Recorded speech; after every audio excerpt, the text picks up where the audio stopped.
So guys, pasensya na kayo, hindi ako nakakapag-vlog at short lang ang aking mga nagagawa. Pero it's okay guys.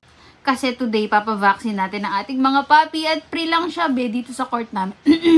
Bisit na ubo yan, usong-uso, nakakainis, pati ako tinamaan. At ayan, sinama ko na ang lahat ng aso ko at ang aso ng aking kapitbahay. Charot. At sinama ko na rin yung mga aso ng aking kapatid. Ito na si Ichiro, tapos na siya. Mabilisan lang, be. Hindi siya kasi o yan, si Patch tapos na din. And pagkatapos niyan ay sinunod ko na rin si Athena. Ayan ang aso ng aking kapatid. At ayan yung mga pusa, be. Ang gaganda nun, be. At ayan yung mga nagtutusok. Yes, be. Tusok is gang.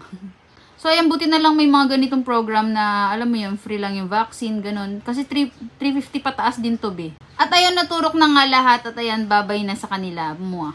At pangalawang beses na vaccine na to ni Ichiro. Pero itong dalawang makulit na to ay first time pa lang nila. At ayan, binalik ko na sa kanilang kulungan. Hanggang dun na lang. Thank you for watching.